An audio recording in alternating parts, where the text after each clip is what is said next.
আসসালামু আলাইকুম। আজকে আমরা আলোচনা করব নবম দশম শ্রেণীর জীববিজ্ঞানের প্রথম অধ্যায় জীবন পাঠ এর ফলিত জীববিজ্ঞান সম্পর্কে। গত ক্লাসে আমরা আলোচনা করেছিলাম ভৌত জীববিজ্ঞান সম্পর্কে, আর আজকে আমাদের জানার বিষয় ফলিত জীববিজ্ঞান। ফলিত জীববিজ্ঞান কাকে বলে? জীববিজ্ঞানের যে শাখায় আমরা যেই টপিকগুলো আর কি প্রয়োগ করতে পারি তাকে ফলিত জীববিজ্ঞান বলা হচ্ছে। দেখো, জীবাশ্ম বিজ্ঞান, একে ইংলিশে বলা হচ্ছে প্যালাওন্টোলজি। জীবাশ্ম কি?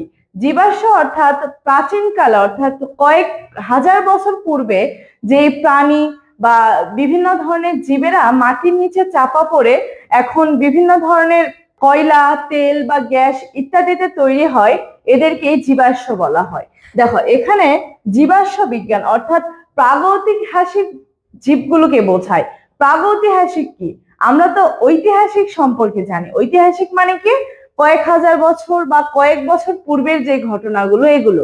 কিন্তু প্রাগৈতিহাসিক হচ্ছে এরও পূর্বের, অর্থাৎ আরো পর হাজার হাজার বছর পূর্বের যেই ঘটনা, একে প্রাগৈতিহাসিক বলা হয়। পরবর্তীতে দেখতে পাচ্ছি জীব পরিসংখ্যান। জীব পরিসংখ্যান, পরিসংখ্যান কথাটি দেখে তোমরা হয়তো ভাবতে পারো এটা তো একটা গণিতের বিষয়, তবে আমাদের জীববিজ্ঞান এবং গণিতের সঙ্গেও একটি সম্পর্ক রয়েছে। এখানে জীব পরিসংখ্যানের জন্য যেই বিজ্ঞান কাজ করে তাকে বলা হয় জীব পরিসংখ্যান বিদ্যা বা বায়োস্ট্যাটিস্টিক্স। পরবর্তীতে আমরা দেখতে পাই পরজীবী বিদ্যা, যাকে বলা হচ্ছে প্যারাসাইটোলজি। পরজীবী কি? তোমরা অনেকেই হয়তো জানো পরজীবী কি, আবার অনেকেই জানো না। দেখো, আমি ক্লিয়ার করতেছি। পরজীবী, পরজীবীর মানে হচ্ছে একটা জীবের উপরে আরেকটা জীব নির্ভরশীল, অর্থাৎ সেই জীবের থেকে খাদ্য গ্রহণ করতেছে কিন্তু আবার সেই জীবেরই ক্ষতি করতেছে। এদেরকে বলা হচ্ছে পরজীবী বিদ্যা বা পরজীবী, এদেরকে বলা হচ্ছে পরজীবী। আর এই সম্পর্কিত বিজ্ঞানকে বলা হচ্ছে পরজীবী বিদ্যা বা প্যারাসাইটোলজি। পরবর্তীতে আমরা দেখতে পাই মৎস্য বিজ্ঞান অর্থাৎ ফিশারিজ। তোমরা এটা সম্পর্কে সবাই জানো এবং বুঝতে পারছো যে এখানে কি সম্পর্কিত আলোচনা রয়েছে। এখানে আমাদের মাছের বৃদ্ধি এবং মাছ কিভাবে আরো পুষ্টিগুণ সম্পন্ন হবে এই সম্পর্কিত বিজ্ঞানই হচ্ছে আমাদের ফিশারিজ বা মৎস্য বিজ্ঞান। পরবর্তীতে দেখতে পাই কীটতত্ত্ব বা এন্টোমোলজি। তোমরা কি জানো এন্টোমোলজি বা কীট অর্থাৎ কীট পতঙ্গ? পৃথিবীতে সবচেয়ে বেশি রয়েছে এই কীট পতঙ্গ। তাহলে যেখানে আমাদের কীট পতঙ্গ সম্পর্কিত আলোচনা রয়েছে তাকেই বলা হচ্ছে কীটতত্ত্ব বা এন্টোমোলজি। পরবর্তীতে আমরা দেখতে পাই জীববিজ্ঞান মাইক্রোবায়োলজি। এটি খুবই একটা ইম্পর্টেন্ট বিষয়, যেখানে ব্যাকটেরিয়া, ভাইরাস এবং ছত্রাক নিয়ে আলোচনা করা হয়, অর্থাৎ এদেরকে নিয়ে যে বিজ্ঞান তাকে মাইক্রোবায়োলজি বলা হচ্ছে। তবে তোমরা একটা প্রশ্ন করতে পারো যে আপু, ছত্রাক কিভাবে আমাদের মাইক্রোবায়োলজির মধ্যে পড়তেছে? দেখো, এখানে সব ছত্রাক কিন্তু মাইক্রোবায়োলজির মধ্যে না। যে ছত্রাকগুলো আণুবীক্ষণিক অর্থাৎ অণুবীক্ষণ দিয়ে দেখা যায়, এরাই আমাদের সেই অণুজীব বিজ্ঞান অর্থাৎ মাইক্রোবায়োলজির মধ্যে পড়তেছে। পরবর্তীতে দেখতে পাই বন্য প্রাণী বিদ্যা অর্থাৎ ওয়াইল্ড লাইফ। দেখো, বন্য প্রাণী, বনের যে প্রাণীরা রয়েছে, এটা আমাদের পৃথিবীর ভারসাম্য রক্ষার জন্য কিন্তু খুবই ইম্পর্টেন্ট একটা টপিক। কারণ বন্যপ্রাণী যদি হারাই যায় বা বিলুপ্তি ঘটতে থাকে, অলরেডি আমাদের বন্যপ্রাণী বিলুপ্তি শুরু হয়ে গেছে, এটা কিন্তু আমাদের জন্য একটা বিপজ্জনক। এই জন্য আমাদের বন্যপ্রাণী সংরক্ষণ করতে হবে। এবার আমরা দেখতে পাচ্ছি বায়ো ইনফরমেটিক্স। বায়ো ইনফরমেটিক্স কি? বায়ো ইনফরমেটিক্স হচ্ছে এটি একটি কম্পিউটার নির্ভর বিজ্ঞান, যেটাকে বোঝাচ্ছে যেখানে আমাদের বিভিন্ন জটিল অসুখগুলো নিয়ে আলোচনা করা হয়, যেরকম ক্যান্সারের মতো একটা কঠিন বা জটিল অসুখ নিয়ে যেখানে বিশ্লেষণ করা হয়, সেটাই হচ্ছে আমাদের বায়ো ইনফরমেটিক্স। পরবর্তীতে চলে আসি আমরা কৃষি বিজ্ঞান বা এগ্রিকালচার। তোমরা কৃষি মানে আমাদের দেশ একটি কৃষি প্রধান দেশ, এখানে অবশ্যই আমাদেরকে এগ্রিকালচার বা কৃষি নিয়ে আগাতে হবে। দেখো, এখানে কৃষি বিজ্ঞান বা এগ্রিকালচার, যেখানে কৃষি সম্পর্কিত বিষয় নিয়ে আলোচনা করা হয়। পরবর্তীতে চলে আসি আমরা চিকিৎসা বিজ্ঞান বা মেডিকেল সায়েন্স। যেখানে রোগ এবং ডাক্তার সম্পর্কিত বিজ্ঞান নিয়ে আলোচনা করা হচ্ছে। এরপরে দেখতে পাচ্ছি জিন প্রযুক্তি বা জেনেটিক ইঞ্জিনিয়ারিং। দেখো, জিন আমাদের কার মধ্যে থাকে? ক্রোমোজোমের মধ্যে যে ডিএনএ থাকে তার ক্ষুদ্র একটা অংশকে বলা হচ্ছে জিন। এই জিন প্রযুক্তি অর্থাৎ ধরো জিন পরিবর্তন করে আমরা নতুন কিছু একটা তৈরি করতে চাচ্ছি, এটাই হচ্ছে আমাদের জিন প্রযুক্তি বা জেনেটিক ইঞ্জিনিয়ারিং।